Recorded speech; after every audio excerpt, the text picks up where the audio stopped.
Hello guys, तो welcome back to my YouTube channel. तो बिना किसी देर के हम लोग नया एपिसोड शुरू करते हैं। ये कहानी शुरू होती है एक बिलियनरियस बॉसेस के बारे में जो अपनी ब्यूटीफुल सेक्रेटरीज के साथ इन्वॉल्व होना शुरू कर देते हैं। एक लड़का जो हाई स्कूल कंप्लीट करने से पहले ही अमीर बन गया था और उसने एक एआई और मेड भी हायर कर ली। एक बिलियनरी लड़की भी है जो कई रिलेशनशिप में शामिल थी। कहानी ये सवाल करती है, क्या तुम ऐसी ज़िंदगी जीना चाहोगे अगर तुम्हारी लाइफ में ऐसे प्रॉब्लम्स हैं जो सॉल्व नहीं हो रहे हैं, या तुम अपनी लाइफ से बोर हो गए हो? तो क्यों ना अपनी ज़िंदगी किसी और के साथ बदल लो और अपनी प्रॉब्लम्स उन्हें हैंडल करने दो। हमारे प्रोटोगनिस्ट जिया यान, जो भाई यूनिवर्सिटी का जूनियर है, ये सब अपने सामने देख रहा है और सोचता है कि ये सब क्या हो रहा है। तभी एक मोटा लड़का युआन उसे पूछता है कि वो अपने फ़ोन के साथ वहाँ खड़ा क्या कर रहा है। क्या उसने किसी लड़की को मैसेज भेजा? युआन उसे पूछता है कि क्या वो स्क्रीन नहीं देख रहा जो उसके सामने है, और क्या वो स्टूपिड हो रहा है। वो मजाक में कहता है कि उसे वो नॉटी मैसेजेस दिखाना जो उसने लड़की को भेजे हैं। इसी बीच जिया यान हैरान हो जाता है कि कोई और ये स्क्रीन क्यों नहीं देख रहा। उसका दोस्त चैट खोलता है और देखता है कि जिया यान ने एक लड़की को मैसेज किया था कि उसने सुना है वो एक ट्रबल मेकर है। जैसे ही उस लड़की को पता चलता है कि ये यान का मैसेज था, वो इन्फॉर्म करती है कि वो काउंसलर चैन है जो और उसे ऑफिस में मिलना होगा। युआन कहता है कि वो पागल है जो आइसक्रीम के साथ फ्लर्ट कर रहा है। एक दोस्त उसके लिए दुआ करता है और दूसरा कहता है, अच्छा हुआ तुमसे मिल लिया। जिया यान मोटा लड़के से फ़ोन छीनता है और पूछता है कि उसने क्यों बोला कि वो बस एक सिंगल लड़की है स्कूल की। उसकी दोस्त उसका मजाक बनाते हैं और कहते हैं कि वो इतना डर क्यों रहा है। जिया यान कहता है कि उसका बस ये मकसद था कि वो अपने काइंड हार्ट से किसी लड़की की हेल्प करे। तभी चैन यारो, जो काउंसलर है, उसका नाम लेती है और कहती है कि वही रैस्कल है जिसने वो मैसेज भेजा था। बेचारा जिया यान डरने लगता है। काउंसलर कहती है कि उसे एक रिलेशन मिलेगा फ्लर्ट करने के लिए। उसके दोस्त कहते हैं कि कम से कम अपनी 18 साल की ज़िंदगी में उसने फ्लर्ट तो किया है। तभी एक विंडो अपीयर होती है जो पूछती है कि क्या वो लाइफ स्वैप क्लब ज्वाइन करना चाहता है। जिया यान हैरान होता है कि ये स्क्रीन बार बार क्यों आ रही है। वो सोचता है कि यस प्रेस करे या नहीं। उसकी लाइफ वैसे ही एक मेस थी, इसलिए उसने अननोन से डरने के बजाय यस प्रेस कर दिया। जैसे ही उसने प्रेस किया, वो एक ब्लू एनर्जी से घिरा हुआ और अगले मोमेंट वो एक अलग जगह था। पहले तो उसे लगा कि वो सपना देख रहा है, लेकिन ये थ्योरेटिकली लाइफ स्वैप क्लब था। तब एक लड़की सामने आई और बताया कि ये सपना नहीं है। उस लड़की का नाम सियो था और वो क्लब की एडमिनिस्ट्रेटर थी। उसने समझाया कि अब वो क्लब का मेंबर है और अब वो किसी के साथ भी लाइफ स्वैप कर सकता है, चाहे वो इंसान हो या एनिमल। स्वयं एक्सप्लेन करती है कि सब मेंबर्स अपने पार्टनर की इंफॉर्मेशन देख सकते हैं और स्वैप की ड्यूरेशन और रोल्स डिसाइड कर सकते हैं। एक फेमस सिंगर लिया मेंग, जिसके मिलियंस फैंस हैं, अपनी लाइफ एक फैशन एंटरप्रेन्योर एमकिनो के साथ स्वैप कर रहा था। एक इंटरनेशनल सेलिब्रिटी पेट भी वहाँ था। स्वयं कहती है कि कॉन्ट्रैक्ट के वक्त मेमोरीज और एक्शंस लिमिट की जा सकती है और एक बार साइन होने के बाद टर्म्स तोड़ना मुमकिन नहीं है। वो पूछता है कि वो वापस कब जा सकता है। स्वयं कहती है कि बस उस जगह के बारे में सोचना होगा और वो सामने आ जाएगी। फिर वो कहती है कि किसी ऐसे इंसान को ढूंढे जो अपनी लाइफ स्वैप करना चाहता हो। जिया यान कहता है कि शायद वो हैंडसम है, लेकिन कोई भी एक ब्रोक इंसान के साथ अपनी लाइफ स्वैप नहीं करेगा। फिर वो अपनी प्रोफाइल पब्लिक करता है जो ये दिखाती है कि वो अनएम्प्लॉयड है, जो कोई पैसा नहीं कमाता और प्रॉब्लम्स में है। ये देखकर सब लोग शॉक्ड होते हैं और कुछ मुस्कुराने लगते हैं। तभी कई लोग उसकी लाइफ स्वैप करने के लिए इंटरेस्टेड हो जाते हैं। कुछ लोग कहते हैं कि वो सेकंड जनरेशन रिच है, कुछ वर्ल्ड चैंपियंस है, कुछ मूवी स्टार्स हैं और कुछ इन्फ्लुएंसर हैं जिनके 2 लाख से ज़्यादा फॉलोअर्स हैं। जिया यान समझ नहीं पाता कि एक नॉर्मल लड़का होने के बाद भी उसकी इतनी पॉपुलैरिटी क्यों है। वो भीड़ से बचने की कोशिश करता है और डिसाइड करता है कि अब से ज़्यादा खतरा होगा। 3 मिनट के बाद वो किसी से चैट करता है। वो इंसान अपना नाम चैन हान बताता है और कहता है कि उसके साथ सबसे पहले स्वैप पार्टनर बना एक ऑनर होगा। ये सुनकर जिया यान को लगता है कि ये थोड़ा अजीब था। जिया यान देखता है कि ये आदमी 32 साल का है और भाई सिटी के सबसे फेमस इंटरप्रेन्योर है। क्यूरियोसिटी में वो पूछता है कि इतने लोग उसकी सिंपल लाइफ के साथ स्वैप करने के लिए इंटरेस्टेड क्यों हैं। चैन हैन एक्सप्लेन करता है कि जो लोग या तो एक्सट्रीमली कैपेबल होते हैं या एक्सट्रीमली मेज्ड अप होते हैं वो सबसे ज़्यादा इंटरेस्टिंग होते हैं। इस वजह से ऐसे लोग जिनकी ज़िंदगी एक मेस है वो पॉपुलर होते हैं। तभी जिया यान रियलाइज़ करता है कि वो पॉपुलर इसलिए है क्योंकि उसकी लाइफ एक मैस है। चैन हैन समझाता है कि अगर तुम किसी और की लाइफ बेटर बनाते हो और उनकी हेल्प करते हो तो तुम्हें लाइफ पॉइंट्स मिलते हैं। ये पॉइंट्स क्लब के स्टोर से कुछ भी खरीदने के लिए यूज़ किए जा सकते हैं। जिया यान पूछता है कि क्या सच में कुछ भी। ये सुनकर वो इम्प्रेस्ड होता है। चैन हैन कहता है कि हाँ कुछ भी, और इसी वजह से उसने इतनी छोटी उम्र में बिलियंस कमा लिया। लेकिन जिया यान सिर्फ एक बिलियनरी की ज़िंदगी जिया चाहता है बिना किसी प्रॉब्लम को सॉल्व किए। इसलिए वो पूछता है कि अगर वो दूसरे इंसान की प्रॉब्लम सॉल्व ना करे तो क्या होगा। चैन हैन कहता है कि बस उसे कोई पॉइंट्स नहीं मिलेंगे। फिर वो कहता है कि कॉन्ट्रैक्ट साइन करें। जिया यान कहता है अगर ऐसा है तो चलो करते हैं। तब एक लड़की बीच में अपीयर होती है और कहती है कि एक बार सब कंफर्म हो जाए तो बस मेन वर्ड बोलना होगा। जिया यान देखता है कि चैन हैन की प्रॉब्लम काफ़ी लंबी लिस्ट में है लेकिन वो उसे पढ़ने के लिए लेजी फील करता है। चैन हैन मेंशन करता है कि चैन यूरो जो एक प्रॉब्लम है जिया यान की लाइफ में वो एक्चुअली उसकी बहन है। जिया यान इस कोइंसिडेंस से शॉक हो जाता है। तभी एक असिस्टेंट आता है और दोनों को कहता है कि अपनी आंखें बंद करें और रेडी हो जाएं। फिर दोनों टेलीपोर्ट हो जाते हैं। किसी लड़की की आवाज़ आती है, प्रेसिडेंट सेन मुझे डराना बंद करो। जिया यान धीरे धीरे अपनी आंखें खोलता है और उसका सर तेज दुख रहा होता है। वो देखता है कि एक बड़ी सी फिगर उसके सामने खड़ी है। सेक्रेटरी एक्स उसे कहती है कि वो फाइनली उठ गया है। जिया यान समझने की कोशिश करता है कि ये सब क्या हो रहा है। लाइफ स्वैप तो अभी ही शुरू हुआ था लेकिन ये ऑलरेडी इंटेंस लग रहा था। सीयू पूछती है कि वो क्या कर रहा था क्योंकि वो काफ़ी देर से नॉक कर रही थी और कोई जवाब नहीं मिला जिस वजह से वो डर गई। जिया यान कहता है कि उसे समझ आता है लेकिन वो पूछता है कि उसने उसके कुछ कपड़े क्यों उतारे और अपने भी। शायद ये बॉडी स्वैप का इफेक्ट था लेकिन वो अभी भी थोड़ा अनकंफर्टेबल फील कर रहा था।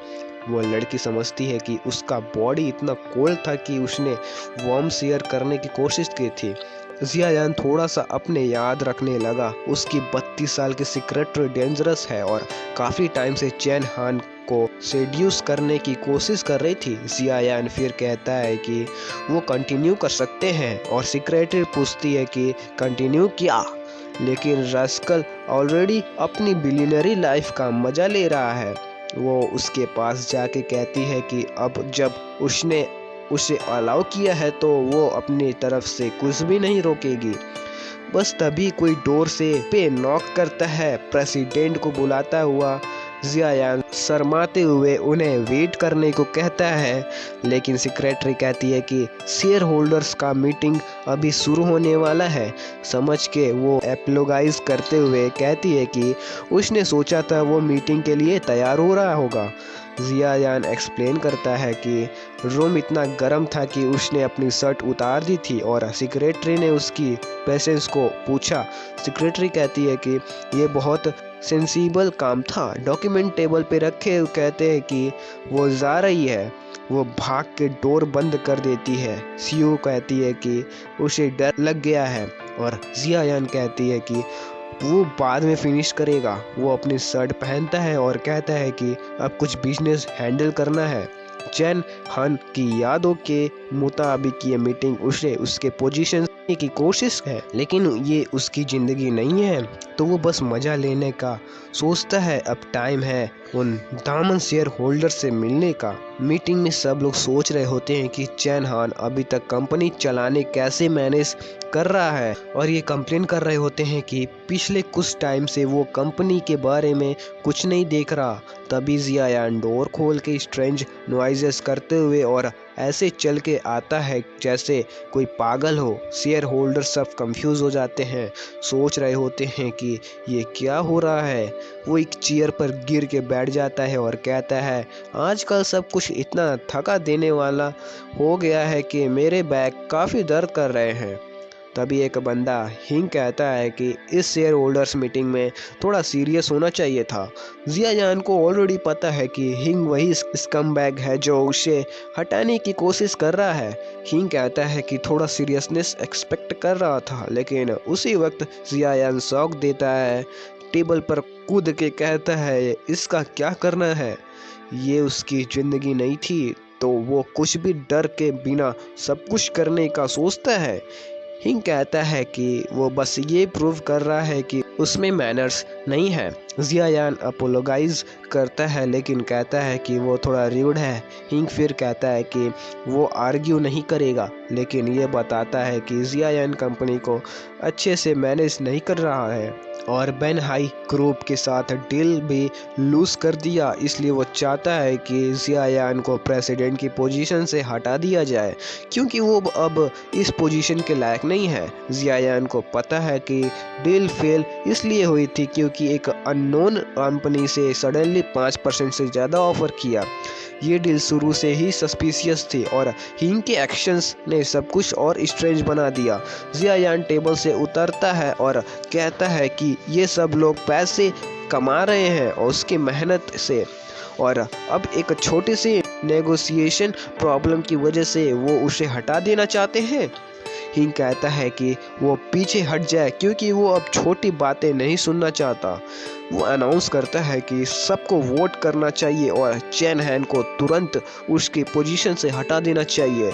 सब शेयर होल्डर्स अपने हाथ उठा देते हैं और हिंग कहता है कि वो देख सकता है कि चैन हैन को अब उसकी पोजीशन से हटाना ही पड़ेगा और वो प्रेसिडेंट नहीं रहेगा। जियायान चेयर के पास जाके पूछता है कि क्या ये सच में होने वाला है। वो सोचता है कि अगर वो प्रेसिडेंसी लूज कर लेता है तो वो अपनी सारी शेयर्स बेच देगा और हिनान ग्रुप को तोड़ देगा। वो ही इससे सब कुछ बनाया था और तोड़ना बनाना से ज़्यादा आसान होता है। शेयर होल्डर्स खड़े हो जाते हैं और कहते हैं, सबको पता है कि चैन हान के पास अपने शेयर्स का मेजॉरिटी है और सब कुछ तोड़ना बेवकूफ़ी होगा। हेनान ग्रुप अभी भी सफल है, तो क्यों सब कुछ बर्बाद करे। जियायान कहता है कि वो लोग उसे उसकी एबिलिटीज़ पर डाउट करके उससे ये करने के लिए मजबूर कर रहे हैं। सब शेयर होल्डर्स जो अपना पैसा खोना चाहते हैं वो सब डर रहे होते हैं और कहने लगते हैं कि उन्होंने हमेशा उस पर ट्रस्ट किया है। वो कहते हैं कि एक छोटी सी गलती की वजह से जियायान की सफलता को इरेज नहीं किया जा सकता। जियायान एग्री करता है और बोलता है कि उन जैसे शेयर होल्डर्स को छोटी बातों से नहीं हिला सकते। हिंग कहता है कि एक पोजीशन के लिए पूरी कंपनी की एग्जिस्टेंस को थ्रेट देना बेवकूफ़ी होगा। जियायान बस उसे पूछता है, तुम इसके बारे में क्या करने वाले हो, और सजेस्ट करता है कि वो उसे थोड़ा ब्रेक देने की सोच सकते हैं। क्योंकि वो काफ़ी स्ट्रेस में दिख रहा है। बाकी लोग एग्री करते हैं और कहते हैं कि जो आइडिया जियायान ने दिया है उसके लिए उसे कुछ भी दिन का ब्रेक लेना ज़रूरी है। तभी हिंग का गुस्सा बढ़ता है और वो उन्हें दो फेस हाइपोक्रेटिस कहकर काफ़ी गुस्सा होता है। जियायान सेक्रेटरी स्यू से कहकर वोटिंग प्रोसेस के लिए डॉक्यूमेंट्स प्रिपेयर करने को कहता है। 5 मिनट बाद सब कुछ अप्रूव हो जाता है। जियायान हिंग को कहकर अब तुम घर जाओ और आराम से सो लो उसे भेज देता है। हिंग जल्दी से जियायान की तरफ भागता है और कहता है कि वो बीमार नहीं है।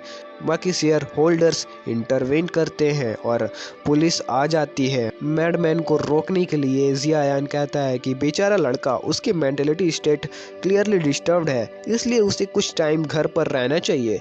जियायान कहता है कि इतना काम करता है कि ब्लड निकल रहा है और वो ब्रेक का हकदार है। थोड़ी देर बाद जियायान कहता है कि हिंग की पोजीशन जाने के बाद वाइस प्रेसिडेंट का रोल वैकेंट हो गया है। वो सब शेयर होल्डर्स को अनाउंस करता है कि वो किसी को ढूंढ रहा है और जो इस पोजीशन के लिए परफेक्ट हो।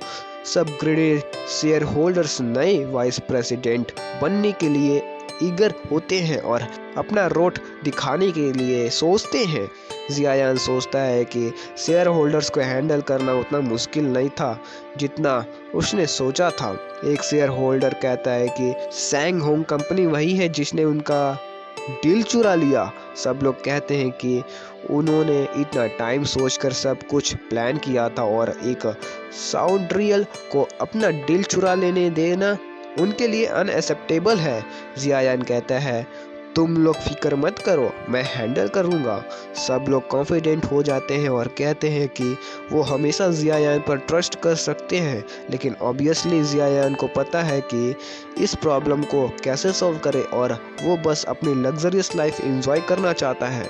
फिर जियायान डिक्लेयर करता है कि मीटिंग ख़त्म हो गई है और सब लोग जा सकते हैं। सब लोग एक्साइटेड होते हैं कि हिंग जो वाइस प्रेसिडेंट था अब जा रहा है। जियायान सेक्रेटरी सू से कहता है कि उसे कुछ इम्पोर्टेंट काम है, इसलिए अगले 2 दिन जो भी शेड्यूल किया था वो सब कैंसिल कर दो और वो उसे सैंग होंग कंपनी के बारे में इन्वेस्टिगेट करने को कहता है। वो कहती है जी सर, और जियायान कहता है कि वो बहुत ओबीडिएंट है। वो उसे कहता है कि ध्यान रखे वरना किसी को उनकी सिचुएशन का पता चल सकता है। वो सोचती है कि शायद अब उसका गुड गर्ल चरम काम कर गया है, लेकिन जियायान बिना कुछ सोचे कहता है कि अब वो दोनों की जल्दी कोई डिस्क्रीट जगह ढूंढनी पड़ेगी जहां अपनी रिलेशनशिप पर अच्छे से डिस्कस कर सकें। इस बात पर सू चली जाती है और जियायान का फोकस अपनी बिलियनरी लाइफ का मजा लेने पर हो जाता है। सीन शिफ्ट होता है भाई सिटी के इंटरनेशनल होटल में। एक बंदा तेज गाड़ी में आ रहा है और कौन हो सकता है, हमारा लड़का जियायान जो सिटी के बेस्ट होटल में रुकने आया है। सब लोग कुछ बहुत ही लग्जरियस है लेकिन बहुत महंगा भी है, पर महंगा होना होटल का गलती नहीं था, ये जियायान की पुरानी गरीबी की वजह से हो रहा था। अपने आप को थोड़ा ज़्यादा ही महान समझ के वो चाफर को कीज दे के अंदर चला जाता है। अब टाइम आ गया था अपनी नई अमीरी का मज़ा लेने का। जैसे ही वो अंदर आता है रिसेप्शनिस्ट पूछती है will it be the usual. Jiayan कहता है नहीं, आज मैं खुद ऑर्डर करूँगा। बस तभी कोई उसे ब्रदर कहकर बुलाता है। जियायान घूम के देखता है कि उसकी बहन आ गई है जो पूछती है कि वो यहाँ क्या कर रहा है। जियायान थोड़ा शॉक्ड होता है और कहता है कि बस कुछ खाने आया था। अब जो लड़का चैन हैन के बॉडी में है वो अपने आप को जेडसिया यान इंट्रोड्यूस करता है और कहता है कि वो एक स्टूडेंट है। रिसेप्शनिस्ट मिशियो उसकी कॉन्फिडेंस देख के इम्प्रेस हो जाती है। जियायान डिसाइड करता है कि इस सिचुएशन का थोड़ा मज़ा उठाना चाहिए। वो अपने आप को उसका भाई इंट्रोड्यूस करता है और कहता है कि वो लड़की थोड़ी जिद्दी है और उसके इमोशंस समझना मुश्किल है। चैन हान अपनी बॉडी में कंफ्यूज्ड होकर वार्न करता है कि जो वो कह रहा है वो थोड़ा ज़्यादा भी हो सकता था। चैन हान गुस्सा हो जाता है क्योंकि वो साउंड्रेल अपनी बहन के बारे में पब्लिक में ऐसे बात कर रहा है। जियायान उसे कह देता है कि वो समझता है और के अपने डिनर का प्लान बताकर अपनी बहन को कहता है कि वो गरीब लड़के को ज़्यादा तंग ना करे। बड़ी मुस्कुराहट के साथ वो वहाँ से निकल जाता है। यूँ उसकी बहन सोचती है कि आज उसका भाई कुछ अजीब बिहेव कर रहा था, पर वो सोचती है कि वो जो कह रहा था वो शायद इसलिए कह रहा था क्योंकि वो चाहता था कि दूसरे लोग उसके पास न आए। उसकी इंटरप्रिटेशन से वो थोड़ा इमोशनल हो जाती है। वीआईपी रूम में प्रेसिडेंट चैन का नाम बुलाया जाता है। लड़कियां पूछती हैं कि डिनर कैसा था। सब कुछ बहुत फैंसी था। जियायान कहता है कि इतना बुरा नहीं था, पर और भी अच्छा होता अगर दो लोग जो 10,000 युआन कमाना चाहते थे थोड़ा डांस कर लेते। लड़कियां तुरंत मानने लगती हैं कहकर कि उन्हें मजा आ रहा है। जियायान को समझ आता है कि पैसे दे के लोगों को अपनी बात मनवाना कितना आसान है। थोड़ा अफसोस होता है कि उसके दोस्त इस जिंदगी को देख नहीं पा रहे हैं। एक लड़की उसके पास आके पूछती है कि वो इतना सोच रहा है तो क्या सोच रहा था। जियायान कहता है कि वो थोड़ा थका हुआ फील कर रहा है और उसे रिलैक्स करने के लिए मदद चाहिए।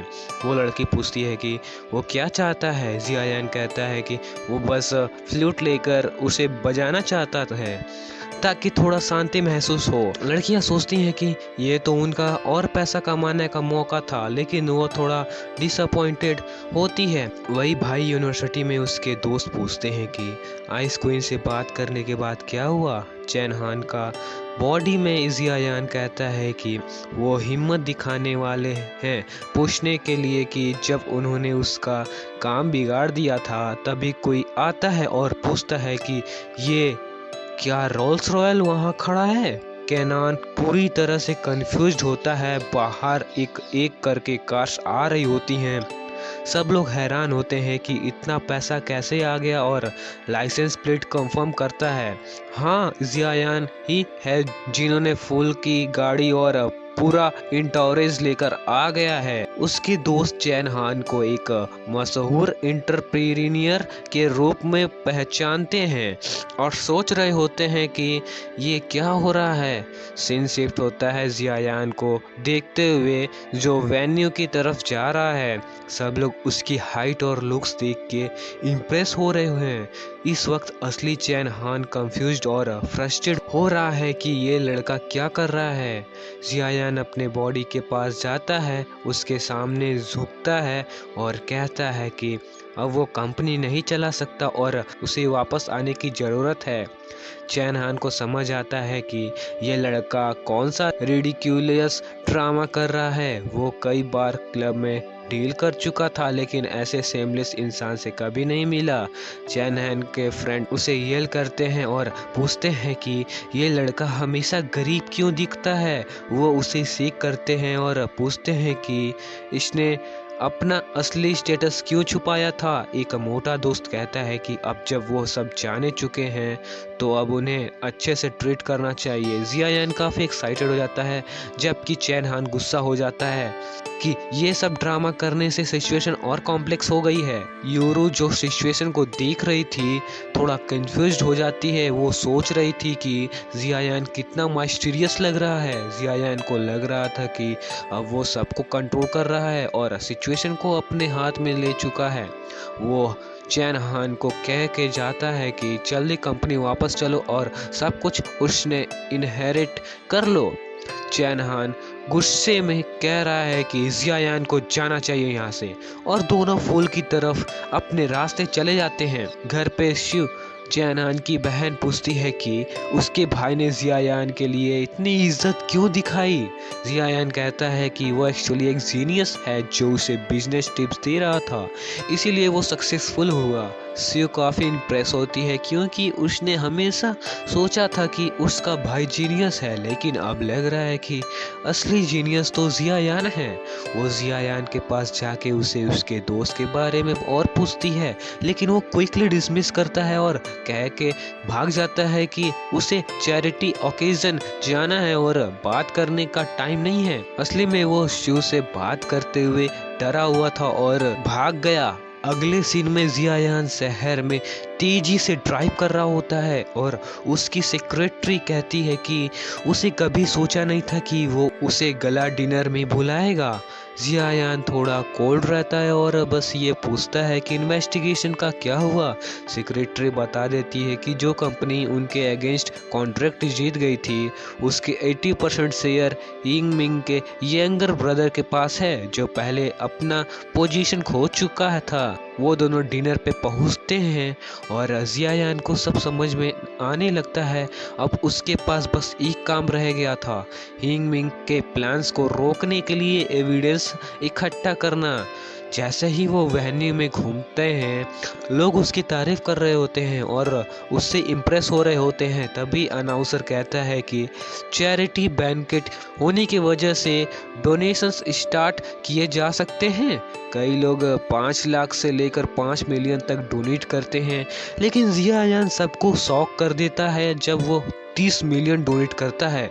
सब लोग घूमकर उसके ऊपर देखते हैं। जियायान कैजुअली कह देता है कि ये सब डोनेशन मिस्टर जियायान की तरफ से आई है। सबको समझ आता है कि ये बंदा बस पैसा उड़ाने के लिए आया है। जब जियायान ने 30 मिलियन डोनेट किया, सब लोग शॉक हो गए और सोच रहे थे कि ये लड़का कौन है। कुछ लोग तो ये भी कह रहे थे कि वो चैन हैन की सक्सेस के पीछे का इंसान हो सकता है। स्यू उसे डैडी बुलाती है और जियायान बस अपनी असली बॉडी के फायदे को बढ़ाने की कोशिश कर रहा था। अनाउंसर ने फिर कहा कि वो मिस्टर जियायान को शुक्रिया कहना चाहता है, जो सबसे बड़ी डोनेशन करने वाले थे। वर्ल्ड गाइज जो उसकी ज़िंदगी में पैसा इन्वेस्ट करने के लिए इंटरेस्टेड था, ये सोच रहा था कि जियायान बहुत इन्फ्लुएंशियली बंदा होगा और इसलिए वो कॉन्ट्रैक्ट अभी तक साइन नहीं हुआ था। वो जियायान के पास आता है और $1 बिलियन कॉन्ट्रैक्ट के बारे में बात करने लगता है। जियायान कहता है कि उसने 30 मिलियन इन्वेस्ट किया है, जो कि उसकी कंपनी के लिए अच्छा इन्वेस्टमेंट है। वाइल्डमैन कहता है कि कॉन्ट्रैक्ट अभी तक साइन नहीं हुआ, इसलिए उसके पास अभी भी चांस है सब कुछ चेंज करने का। वो कहता है कि वो डिस्कस करना चाहता है, लेकिन जियायान कहता है कि चैन हान अपनी बॉडी में ट्रैटर को पसंद नहीं करता। वाइल्ड गाय ये समझ जाता है कि वो बात कर रहा है उसके अपने गलत फैसलों के बारे में और कहता है कि वो समझ सकता है। फिर जियायान कहता है कि वो 30 मिलियन का पैसा वापस नहीं करेगा। वाइल्डमैन कहता है कि जियायान को अंडर एस्टिमेट किया गया है और 30 मिलियन उसके लिए कुछ भी नहीं है। वो कहता है कि अभी कॉन्ट्रैक्ट साइन करना चाहिए, लेकिन जियायान कहता है कि उनकी कंपनी के साथ जो डील होने वाली थी वो एक सेरेमनी के लिए तैयार कर रही थी और वो चाहता है कि वो सेरेमनी कंटिन्यू करे। उसके बाद यिंग मिंग गुस्से में अपने घर आता है क्योंकि वो अपनी पोजीशन खो चुका है। उसका ब्रदर इन लॉ जी उसे कहता है कि चिल हो जा, क्योंकि वो जल्दी ही चांग होंग का प्रेसिडेंट बन जाएगा। यिंग मिंग कहता है कि ये अच्छा आइडिया और प्रेस को बुलाने की बात करता है ताकि वो चैन हैन को सबके सामने बेइज्जती कर सके। अगले दिन जियायान उठकर कहता है कि उसने दिन भर काफी काम किया, लेकिन रात को और भी ज्यादा काम किया। उसे कोई फर्क नहीं पड़ता क्योंकि उस लड़के की ना कोई गर्लफ्रेंड थी ना वाइफ। वो शो को थोड़ा स्लैप करते हुए कहता है कि टाइम हो गया है काम पर जाने का। शू से पूछती है कि क्या वो यिंग मिंग का बदला लेगा और जियायान कहता है कि कल का दिन उसके लिए लकी था। स्कूल में सबको पता चल गया था कि चैन हान ने 30 मिलियन डोनेट किए हैं और असली ऑनर को इस बात से खुशी नहीं थी। वो सोच रहा था कि अब इस मैच को कैसे फिक्स करेगा। इस स्काउंड्रेल ने तो सब कुछ बर्बाद कर दिया था। क्लास में सबको पता चल गया था कि जब चैन हान ने डोनेशन दिया तो उसने बोला कि ये यूएन फैमिली की तरफ से है और उसके दोस्त सब उसके आगे पीछे हो रहे थे, लेकिन जियायान का तो दिल टूट गया था। उसने अपने पूरी ज़िंदगी में कभी 5 मिलियन से ज़्यादा डोनेशन नहीं दिया था और ये स्काउंड्रेल एक ही बार में 30 मिलियन खर्चा कर दिया। प्रोफेसर भी इसके बारे में सुन चुके थे और बोला कि जियायान को कुछ इनकरेजिंग बातें बोलनी चाहिए थी, लेकिन जियायान ने बस कह दिया कि ये छोटी सी कंट्रीब्यूशन थी, इसलिए इसको मेंशन करने की कोई ज़रूरत नहीं थी। प्रोफेसर ने उसके ऊपर दोनों हाथ उठा के बोला कि ये सच में एक काइंड और नॉबल इंसान है। रूम में सबने तालियां बजाई, जबकि जियायान अपने आप में सोच रहा था कि ये कितना सेमलेस इंसान है। ऐसे स्काउंड्रेल उसने कभी नहीं देखे थे जियायान की बहन को। लेकिन जियायान काफ़ी अच्छा लगा। उसको लगा कि वो अपने भाई से काफ़ी ज़्यादा काइंड है। जियायान ने जल्दी से उसकी तरफ देखा और सोचा कि क्या ये लड़की जियायान के पीछे पड़ गई है। तभी जियायान बार बार चीख रहा था। लगता था कि कोई बदमाश उसको गाली दे रहा है। छुकी ने डर के कहा, क्या आप ठीक हो? क्या ये मेरी गलती थी जो मैंने कल रात ब्लैंकेट छुपाया था? लेकिन जियायान ने हंस के कहा, नहीं, ये बस कोई खूबसूरत लड़की होगी जो मेरे बारे में ज़्यादा सोच रही होगी। उसने उसके गाल को थोड़ा दबाकर कहा, बस ये सब बकवास मत करो। जियायान ने जवाब दिया कि बस मजाक कर रहा था और कहा, जीलियस मत हो और पॉजिटिव सोचो। चूंकि गुस्सा हो गई और सोची कि लास्ट बार तो उसने कुछ नहीं कहा जो उसको पसंद नहीं था, तभी उसने फोन उठाया। लगता है कि हिंग का ब्रदर इन लॉ आने वाला था। उसने चाय तैयार की और बोला कि वो पहले जाएगी। जियायान ने जिंग को बुलाया था और जिंग ने पूछा कि वो क्यों मिलना चाहता था। जियायान ने सीधा पॉइंट पर आकर कहा कि उसे पता था कि जियायान के पास हिंग के 80% शेयर्स हैं और उसने शुभ से पूछा कि क्या वो उन शेयर्स को अपने नाम करना चाहती है। जिंग ने उसे कहा कि सपने मत देख। अगर तुम्हारे प्लान है मुझे और हिंग के बीच डिस्कॉर्ड पैदा करना तो। लेकिन जियायान ने कहा कि उसे कोई डिस्कॉर्ड पैदा नहीं करने की ज़रूरत नहीं थी, क्योंकि लगता था कि हिंग उस पर ट्रस्ट नहीं करता, क्योंकि उसने उसे कोई शेयर्स नहीं दिया। अगर हिंग एकदम गायब हो गया और सब कुछ खो दिया तो क्या होगा? जिंग ने कहा, अगर ऐसा होता है तो सारे शेयर्स मेरी बहन को मिल जाएगा। जियायान ने पूछा, अगर हिंग बाहर हो गया तो क्या तुम अपने भाई को कन्विंस कर पाओगे? जिंग को लगा कि ये मुमकिन है, लेकिन उसने पूछा, तुम मुझे क्यों मदद देना चाहते हो, जरा ये बताओ तो। प्रोटोगेनिस्ट ने बस ये कहा, मुझे धोखेबाजों से नफरत है और तुम्हें सच में हिंग का कुत्ता बनना है। जिंग को समझ आया कि पिछले 10 साल से वो इस आदमी के बात मान रहा था, लेकिन उसने अपनी जिंदगी में कोई प्रोग्रेस नहीं की थी। अब तो ये वक्त आ गया था और उसने 80% शेयर्स लेने की डील एक्सेप्ट कर लिया। लेकिन जिंग को ये नहीं पता था कि जियायान ने सब कुछ रिकॉर्ड कर लिया था। अब उसके पास जिंग का वीडियो था और उसने उसे अपने हाथ में कर लिया था। तभी शो दौड़ते हुए आई और कहा कि उनको एक प्रॉब्लम है। उनका वीडियो जो उसने लास्ट नाइट होटल के अंदर इंटर करते हुए बनाया था ऑलरेडी ऑनलाइन पोस्ट हो गया था। जियायान ने पूछा, ये क्या प्रॉब्लम है? शू ने कहा कि बिजनेस डिस्कशन के बाद उसने अपने एम्प्लॉय को होटल में रखने के लिए पैसा दिया था ताकि वो रेस्ट कर सके। लेकिन शू ने पूछा, क्या तुम्हारी वाइफ इस एक्सक्यूज पर यकीन करेगी? अचानक जियायान को प्रॉब्लम हो गई और उसने पूछा, कैसी वाइफ की बात कर रही हो? शू चिल्लाई, ये तो ऑब्वियस है, जो तुम्हारी वाइफ तुम्हारे पास हमेशा थी। जियायान शॉक हो गया और सोचा कि उसको शादी का कोई भी याद क्यों नहीं है। शायद उसने कॉन्ट्रैक्ट में कुछ ऐसा साइन किया था जिसे उसकी यादों को इरेज कर दिया हो।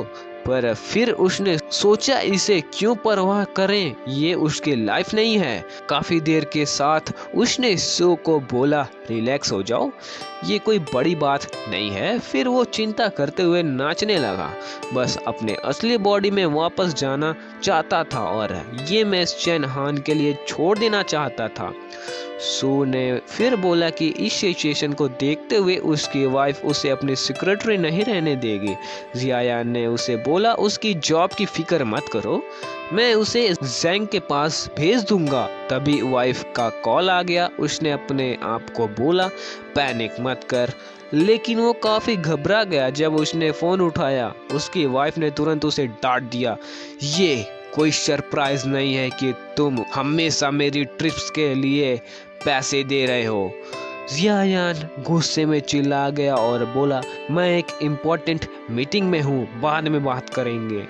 उसकी वाइफ को ये देखकर लगा कि ये आदमी अपनी वाइफ के कंट्रोल में है। इस वक्त जियायान बस खांसी कर रहा। चैन हान के घर का सीन दिखाया जाता है। उसकी बहन घर आती है और कहती है कि वो जियायान के बारे में थोड़ा और जानना चाहती है। चैन हान उससे पूछता है कि वो इतनी क्यूरियस क्यों है उस लड़के के बारे में। कहता है, तुम तो अभी घर आई हो और अभी से उसका पूछने लगी हो, कहीं तुम उसमें इंटरेस्टेड तो नहीं हो? बहन तुरंत जवाब देती है, ऐसा बिल्कुल नहीं है, मैं सिर्फ अपने स्टूडेंट के बारे में जानना चाहती हूँ। फिर वो उसे कहती है, ज़्यादा बकवास मत करो और उस लड़के के बारे में मुझे बताओ। चैन हान एक लंबी सांस लेते हुए कहता है, वो लड़का बहुत इंटेलिजेंट और वेल मैनर्ड है, उसका फिजिक भी एस्थेटिक है और वो काम भी बहुत अच्छा करता है। बहन मजाक करते हुए कहती है, ऐसा लग रहा है तुम जियाओ यान के इम्प्रेस करने के लिए मुझे सेल आउट कर रहे हो। चैन हान मुस्कुरा कर कहता है, मैं कभी ऐसा नहीं करूँगा, सिर्फ ये कह रहा हूँ कि जिया यान सच में अमेजिंग है। फिर चैन हान अपनी पत्नी के बारे में पूछता है, जो उनके झगड़े के बाद अपने मायके चली गई थी। वो उदास लग रहा था क्योंकि उसकी पत्नी अब तक वापस नहीं आई थी और वो खुद एक नए मेस में फंस गया था। तभी उसके पास एक कॉल आता है जिसमें पूछा जाता है कि क्या वो चेंग होंग कंपनी के कॉन्ट्रैक्ट साइनिंग सेरेमनी में शामिल होगा। चैन हान एक्साइटेडली कहता है, बिल्कुल, मुझे वहां जाना है। उसने सोचा, ये लोग मुझे इम्प्रेस करने के लिए कुछ अलग करने वाले हैं। सेरेमनी के दिन स्यू उसके पास खड़ा हो रहा पूछता है, तुम चेंग होंग के इवेंट में क्यों आए हो? चैन हान मुस्कुरा के कहता है, क्योंकि यहाँ एक बड़ा शो होने वाला है। सब लोग सोच रहे थे कि हिंग ग्रुप के लोग वहाँ क्यों आए हैं। तभी अनाउंसर चैंग होंग के प्रेसिडेंट को बुलाता है। हिंग मिंग सबका स्वागत करता है और लोग उसे पहचान जाते हैं कि वो हिंग ग्रुप का पुराना एम्प्लॉय था। हिंग मिंग कहता है, यहाँ सबसे खास व्यक्ति हैनान ग्रुप के करंट प्रेसिडेंट हैं। चैन हान मुस्कुरा के कहता है, मैं आपकी परफॉर्मेंस देखने के लिए एक्साइटेड हूँ। तभी हिंग मिंग मिस्टर लियू को इंट्रोड्यूस करता है, जो पूरी नेगोशिएशन के लिए जिम्मेदार थे। मिस्टर लियू माइक्रोफोन के लेकर कहता है, ये नेगोशिएशन सच में बहुत अच्छी रही जो मैंने हेनान ग्रुप के साथ की थी। ही मिंग कंफ्यूज होकर कहता है, मैंने तो चेंग होंग ग्रुप के साथ डील की थी। सब लोग शॉक हो जाते हैं और विस्पर करते हैं कि मिंग ने नाम गलत लिया या सच में हिनान ग्रुप के साथ साइन किया। फिर हिंग मिंग सबके सामने बोलता है, बिन्हाई ग्रुप ने हैनान ग्रुप के साथ डील की है। सब लोग विस्पर करते हैं कि हिंग मिंग ने अपने आप को मजाक बना लिया है और लगता है चैन ने ये सब प्लान किया था। सिउ और चैन हान हंसते हुए कहते हैं, हमने कभी एक्सपेक्ट नहीं किया था कि वो ऐसे रिएक्ट करेगा। हिंग मिंग गुस्से में मिस्टर लियू से कहता है, अगर तुमने ऐसा किया तो तुम्हारी क्रेडिबिलिटी खत्म हो जाएगी। ली कॉन्फिडेंटली बोलता है, हमारी डील सिर्फ वेरिएबल थी तो मुझे कुछ रिस्क नहीं है। अब प्रेसिडेंट चैन हान का स्टेज पर आने के वक्त है। हमारा प्रोटोगनिस्ट ड्रामेटिक स्टाइल में स्पिन करता है और अपने आप को इंट्रोड्यूस करता है। फिर वो कॉन्फिडेंटली हिंग मिंग के पास जाता है और सबसे कहता है कि वो मैन को अपलोड करे जो इस पूरे दिन का स्पॉन्सर है। उसके शब्दों में, जितना पैसा वो अलग अलग कंपनी से चुरा रहा था। रूम में शेयर होल्डर्स बारे में पड़े थे। रूम में शेयर होल्डर्स में सब ईगरली डिस्कस कर रहे थे कि अपना पैसा वापस कैसे निकालें, लेकिन हिंग मिंग गुस्से में अपने आप को डिफेंड करता है। कहता है कि ये सब एक्यूजेशन गलत है और उनके पास कोई एविडेंस नहीं है। तभी जिंग चिल्लाता है और कहता है कि ये एक्यूजेशन सच है और अथॉरिटीज के पास सब डाटा है। उस मोमेंट पुलिस इंटर करती है और अनाउंस करती है कि हिंग मिंग पर मल्टीपल फ्रॉड्स का चार्ज है। हिंग मिंग रजिस्ट करते हुए चिल्लाता है और जिंग को उल्फ इन शिप्स क्लॉथ कहता है। जिंग अपने मन में सोचता है कि हिंग मिंग की डाउनफॉल सिर्फ उसके अपने डिसऑनेस्टी के वजह से हुई है। चाओस के बीच चैन हान अचानक डिक्लेयर करता है कि असली मास्टरमाइंड बिहाइंड सब कुछ मिस्टर जियाओ यान है। क्राउड स्केप्टिकल हो जाता है, क्यों हर बार ये एक लड़का ही सब स्कीम के सेंटर में होता है। चैन हान कैजुअली उन्हें एश्योर करता है और वो सब एक्सपेंसेस कवर करेगा और सबसे कहता है कि सेलिब्रेशंस एंजॉय करें।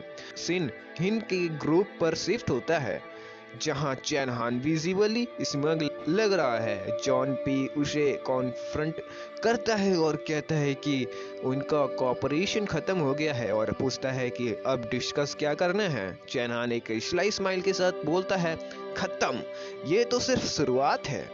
फिर वो जॉन को एक वीडियो रिकॉर्डिंग दिखाता है जिसमें जॉन ये बोलता है कि वो हिंग मिंग को बर्बाद करने वाला है ताकि सीयर्स उसकी सिस्टर के पास जाए और बाकी सब वो अपने लिए रख ले। जॉन पैनिक में आता है और पूछता है कि चैन हान उसे ये सब क्यों दिखा रहा है। चैन हान रिटॉर्ट करता है, क्या तुम्हें लगता है तुम्हारी सिस्टर तुम्हें कंपनी रखने देगी अगर उसने ये वीडियो देख ली? तुम वाइस प्रेसिडेंट से बाइक थीफ बन जाओगे। रियलाइजिंग कि वो ट्रबल में है, जॉन नर्वसली पूछता है कि चैन हान को क्या चाहिए। चैन हान क्लियरली बोलता है वो चैंग होंग के सारे शेयर्स ट्रांसफर करवाना चाहता है, लेकिन अपने लिए नहीं बल्कि जेडियान के लिए, और ऑफ कोर्स उसे कुछ पैसे भी मिलेंगे। जॉन अपनी हेल्पलेस सिचुएशन समझते हुए रिलक्टेंटली पूछता है कि अब क्या करना पड़ेगा। चैन हान उसे कहता है कि अपनी सिस्टर को कॉन्ट्रैक्ट साइन करवाने के लिए कन्विंस करो और सब कुछ रिजॉल्व हो जाएगा। जॉन हेजिटेट करता है और कहता है कि पहले पैसे देखने हैं क्योंकि सिटी के लोग बहुत कनिंग होते हैं। चैन हान बिना टेंशन के एक कार्ड देता है और जिसमें 10 मिलियन है और पासवर्ड देता है। जॉन क्वेश्चन करता है कि क्या चैन हान को डर नहीं लगता कि वो कार्ड लेकर भाग जाएगा। चैन हान कामली वार्न करता है कि अगर उसने ऐसा किया तो वो जियाओ यान के इनामी बन जाएगा, जो एक बड़ी गलती होगी। एक मीटिंग हो रही होती है चेंग होंग कंपनी में। चेंग होंग सोचता है कि कंपनी उसकी बहन जेग टीपिंग के पास जाएगी, लेकिन तभी हमारा लड़का मीटिंग में जब सबको धक्का देते अंदर आता है। गार्ड माफी मांगता है और कहता है, मैं इस पागल आदमी को रोक नहीं पाया। सब लोग शॉक होते हैं। चैंग होंग गुस्से में पूछता है, मिस्टर चैन, आप मेरी मीटिंग क्यों डिस्टर्ब कर रहे हैं? हमारा प्रोटोगनिस्ट कामली जवाब देता है, अब आपको इस मीटिंग की चिंता करने की जरूरत नहीं है क्योंकि आप अब इसका हिस्सा नहीं है। फिर वो अपनी फिंगर्स स्नैप करता है और शिव से कहता है, पेपर्स लाओ। शिव पेपर वर्क लेके आती है और अनाउंस करती है कि जेड जियाओयान ने चैंग होंग के सारे शेयर्स ट्रांसफर कर दिए हैं और अब चैन हान उनका रिप्रेजेंटेटिव है। सब लोग समझ जाते हैं कि शेयर्स ट्रांसफर होने का मतलब है कि अब ये एक नया बॉस है। हमारा लड़का सबको अनाउंस करता है, अब से मिस स्यू इस जगह को हैंडल करेगी। फिर वो डिक्लेयर करता है कि स्यू कंपनी की वाइस प्रेसिडेंट है। स्यू खुशी से चमक रही होती है और चैन हान उसे इनकरेज करता है अपना बेस्ट देने, और कुछ दिनों में तुम जियाओ यान से मिलोगी तो एम्बैरेसमेंट मत करना। शिव एक्साइटेडली प्रॉमिस करती है कि वो अपने बेस्ट देगी। इसी बीच फोन बजता है। चैन हान की वाइफ का कॉल होता है। वो कहती है कि वो कल वापस आ रही है और चैन हान को एक एक्सप्लेनेशन देनी होगी, लेकिन चैन हान साइकोपाथ स्टाइल में जवाब देता है, मैंने कभी किसी को अपने एक्शन एक्सप्लेन नहीं किया और कल भी नहीं करूंगा। अपने मन में सोचता है कि चैन हान की शादी में अथॉरिटी बढ़कर उसने एक फीवर किया है जिसका शुक्रिया बोलने की जरूरत नहीं है। एक हफ्ता गुजर चुका था और पहली लाइफ स्वैप खत्म हो गई थी। हमारा प्रोटोगनिस्ट अपनी ओरिजिनल बॉडी में वापस आता है, थोड़ा कंफ्यूज्ड और थ्रिल्ड लग रहा होता है। चैन हान गुस्से से भरा हुआ उसके सामने आता है। हमारा लड़का बस मुस्कुरा के कहता है, काफी वक्त हो गया है तुमसे मिले हुए। चैन हान चिल्लाता है, मैंने अपनी लाइफ में तुम्हारे जैसे सेमलेस इंसान कभी नहीं देखा। हमारा लड़का इसे एक कॉम्प्लीमेंट समझता है और रिप्लाई करता है, शुक्रिया।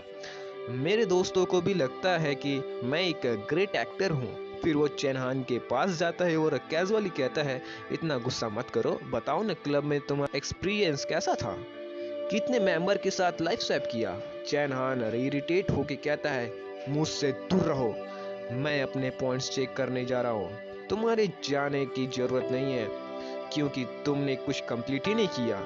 हमारा लड़का इंस्टिंक्ट करता है कि वो बस देखना चाहता है। जब दोनों पॉइंट्स चेक करते हैं, एक ट्रेजर चेस्ट जैसा फ्लोटिंग आइटम्स उसके सामने आता है। हमारा लड़का एक इक्विपमेंट देख के इम्प्रेस हो जाता है। चैन हान समझता है चैनहान समझाता है कि ये सारे ट्रेजर्स इनक्रेडिबल हैं, लेकिन तुम्हारे पास अभी इनका एक्सेस नहीं है क्योंकि तुम नए हो। चैनहान ने प्रोटोगेनिस्ट की लाइफ के इश्यूज रिजॉल्व किए थे, उसे कैंपस सेलिब्रिटी बनाया और 5 पॉइंट्स अर्न किए, जो एक बड़ी सक्सेस थी। चैनहान प्राउडली कहता है कि 4 सालों में उसने पहली बार इतने पॉइंट्स अर्न किए हैं। हमारा लड़का बस अपनी अपकमिंग एडवेंचर्स के बारे में सोचता है क्योंकि अब लाइफ और ज़्यादा इंटरेस्टिंग होने वाली थी। हमारा लड़का पूछता है कि वो स्क्रीन पर कैसे चेक करे कि उसने क्या क्या अर्न किया है, लेकिन चैनहान उसे मना कर देता है, बोलता है कि इसका कोई फायदा नहीं है, बस टाइम वेस्ट होगा। लेकिन जियाओयान कामली जवाब देता है, दुनिया सरप्राइजेस से भरी है, कब क्या हो जाए कोई नहीं जानता। इतना सुनते ही चैनहान एक सेकंड के लिए फ्रीज हो जाता है, शॉक्ड होकर पूछता है, क्या तुम सच में एक बिगनर हो? तुमने $1 बिलियन इंटरनेशनल डील कंप्लीट कर दी और एक स्पाई को भी निकाल दिया। चैनहान अब अकेला बैठा सोच रहा था कि जियाओयान ने कैसे 10 पॉइंट्स कमा लिए और इतना कुछ अचीव कैसे कर लिया। फ्यूरियस होकर कहता है, ये स्काउल्ड्रेल सिर्फ एक स्टूडेंट है और मुझे कितनी मेहनत करनी पड़ती है कुछ पॉइंट्स अर्न करने के लिए। हमारा लड़का कैजुअली रिप्लाई करता है, तुम्हारी लाइफ एक्चुअली इजी है चैनहान, मैंने तो ये पॉइंट्स बिना एफर्ट के कमा लिए। तुम्हारे लिए बिलियनर्स के साथ रहना इजी है, लेकिन मेरे लिए एक बच्चे की लाइफ जीना ज्यादा चैलेंजिंग था। तभी एडमिनिस्ट्रेटर स्यू अपीयर होती है और कांग्रेचुलेट करते हुए बोलती है, तुम इन पॉइंट से काफी कुछ कर सकते हो। वो इम्प्रेस्ड होकर कहती है कि उसने कभी एक्सपेक्ट नहीं किया था कि ये लड़का इतना टैलेंटेड होगा। हमारा लड़का बोलता है कि उसे क्लब के बारे में और जानना है। श्यू ऑफर करती है कि वो उसे एक टावर देगी, जिसके बाद वो डिसाइड कर सकता है कि क्या लेना है। बिल्डिंग के एक नॉर्मल फैसिलिटी की तरह लगती है, जिसमें कैफेटेरिया, स्लीपिंग एरियाज और स्टाफ के लिए सेपरेट जोन है। आइटम रूम में वो किसी भी स्पेसिफिक आइटम को सर्च कर सकता था। अगर आइटम नहीं मिलता तो स्टाफ मदद करते हैं। हमारा लड़का एक रूम में जाता है और अपने 5 पॉइंट्स एक बॉडी एनहेंसमेंट एजेंट लेने के लिए यूज करता है। चैनहान अपना फोन उठाता है, अपनी वाइफ को कॉल करने के लिए सोचता है कि अब तक वो रिलैक्स हो गई होगी, लेकिन उससे अजीब लगता है कि उसका नंबर डिलीट हो गया है। लकीली उसे नंबर याद होता है तो वो कॉल करता है। इम्प्रेस्ड होकर पूछता है कि वो कैसी है, लेकिन वाइफ उसे स्कोल्ड करते हुए कहती है, तुमने मुझे ब्लॉक कर दिया था और पब्लिकली मुझे चीट किया। उसके पहले कि चैनहान कुछ बोले, वाइफ कॉल कट कर देती है, कहती है, मैं कल आ रही हूँ। चैनहान समझ जाता है कि ये सब जियाओयान का किया धरा है। वो फिर कॉल करता है और माफी मांगता है। कहती है, वो करेज कहाँ गया जो तुम्हारे पास था जब तुमने बोला था कि तुम कभी किसी को अपने एक्शंस एक्सप्लेन नहीं करते। फिर कॉल कट कर देती है। चैनहान गुस्से में बोलती है, उस स्काउल्ड्रेल जियाओयान से रिवेंज लूंगा। तभी उसकी सिस्टर रूम में आती है और पूछती है कि वो रात के टाइम इतना चिल्ला क्यों रहा है। चैनहान उसे पकड़ के पूछता है, मैंने ऐसा क्या किया जो मेरी वाइफ इतनी गुस्से में है। उसकी सिस्टर रिलैक्स्ड होकर बोलती है, तुमने कुछ गलत नहीं किया, लेकिन तुम्हें ये समझना होगा कि वो बस तुम्हारे ऊपर गुस्सा निकल रही है। होने के बाद सिस्टर कैजुअली बोलती है, ज्यादा से ज्यादा वो तुम्हें मार देगी जब वो कल आएगी। चैनहान शॉक्ड होकर पूछता है, मैंने ऐसा क्या किया है? सिस्टर रिप्लाई करती है, ऑब्वियसली है, तुम अपनी सेक्रेटरी के साथ होटल गए और उसकी फोटोज लीक हो गई। चैनहान रियलाइज करता है कि प्रॉब्लम एक्सपेक्टेड से ज्यादा बड़ी है। सिस्टर सार्कास्टिकली बोलती है, लग रहे हो क्या तुम साइकियाट्रिस्ट से मिलना चाहते हो? चैनहान गुस्से में कहता है, मैं जियाओयान को मार डालूंगी। सिस्टर कंफ्यूज होकर पूछती है, जियाओयान का इसमें क्या लेना देना है? तुम तो खुद बोलते थे कि उस लड़के में इन्वेस्ट करना चाहिए। कैनान अपने मन में सोच रहा था कि काश उसके पास एक तलवार होती जिसे वो जियाओयान का गला काट सकता। उसका गुस्सा आसमान पर था। दूसरी तरफ कैंपस के किसी कोने में जियाओयान अपनी स्टाइलिश एंट्री करता है। फायर फील्ड में बैकग्राउंड में कुछ मस्ती चल रही होती है और जियाओयान सोचता है कि वो यहाँ क्या कर रहा है। तभी एक डेयरिंग कपल उसे देखकर डर जाता है और वो कैजुअली बोलता है, डोंट वरी, मैं अभी जा रहा हूँ। अचानक से उसके 3 फ्रेंड्स भागते हुए आते हैं और बोलते हैं, जियाओयान की क्लास शुरू होने वाली है, हमें मिस नहीं करना चाहिए। जियाओयान ये रियलाइज करता है कि चैनहान का भाई असली में उसकी जगह ले रहा था। जब वो फुल फ्रेंड क्लासरूम में पहुंचते हैं तो सब हाफ राय होते हैं। यारो टीचर गुरु जो एक टीचर थी वो पूछती है कि जियाओयान कहाँ है। तब चबी फ्रेंड बिना सोचे बोल देता है कि वो वुड्स में एक कपल का एडवेंचर देख रहा था, लेकिन यूरो को लगता है कि जियाओयान ऐसे काम नहीं करेगा। फ्रेंड्स उसे बोलते हैं कि वो क्लियरली डिलिएशनल है। तभी जियाओयान आता है और सबको अपनी रिलैक्स्ड वाइब से शॉक कर देता है। यूरो से पूछती है कि वो लेट क्यों है और वो कैजुअली बोलता है मुझे नींद आ गई थी। सरप्राइजिंगली यूरो इसे लाइटली लेती है और बोलती है कि वो अपने ऊपर इतना स्ट्रेस मत डाले। के फ्रेंड्स हैरान होते हैं कि यूरो जो यूजुअली स्ट्रिक्ट है उस स्काउंड्रेल के लिए इतनी जेंटल क्यों है। तब जियाओयान को एक कॉल आता है सेक्रेटरी एग्जीक्यू का। वो चिल वे में बोलता है कि वो कल नई कंपनी का विजिट करेगा।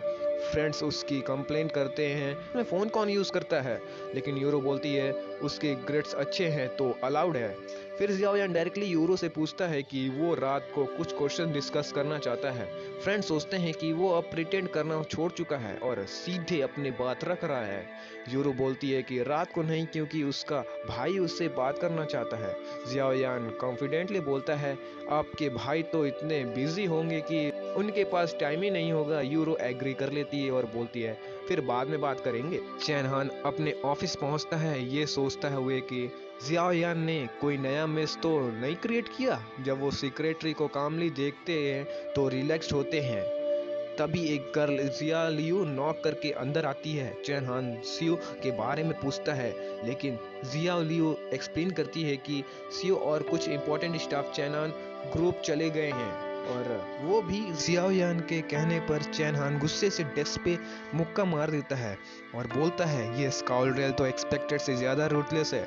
जिया लियू उसे वार्न करती है आपको जेड जियाओयान से केयरफुल रहना चाहिए, नहीं तो आपकी कंपनी बैंकरप्ट हो सकती है। चैनहान समझाता है कि जियाओयान के चलने के तरीके अनप्रिडिक्टेबल और डेंजरस हैं। वो अपने अगले मूव का प्लान बनाता है, लेकिन क्लियरली ये एक इंटेंस बैटल होने वाली है। चैनहान तुरंत ही उस सेक्रेटरी को फायर कर देता है। वो शॉक में पूछती है व्हाई।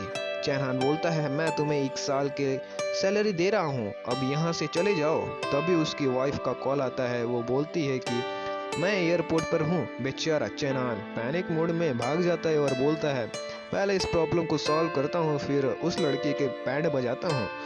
मीनवाइल दूसरी तरफ जियाओयान के नई कंपनी के सामने सेठू और सेक्रेटरीज खड़े हैं, ईगरली देख रहे हैं कि जियाओयान किस लग्जरी कार में आएगा। लेकिन सरप्राइज, जियाओयान एक टैक्सी में कैजुअली उतरता है। सब लोग सरप्राइज होते हैं, लेकिन फिर बोलते हैं कि वाह ये तो असली मैन ऑफ पीपल है जो अपने सिंप्लिसिटी से शो ऑफ नहीं करता।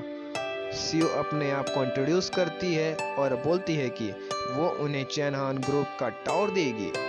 टावर के दौरान सियो पूछती है आपको कोई ऑर्डर्स देने हैं। जियाओयान बोलता है हाँ, मेरे लिए एक घर और कार खरीद दो और कंपनी के नाम पे रजिस्टर करो। सियो हैरान होकर पूछती है तो आप अपना पैसा छुपाना बंद करने वाले हैं।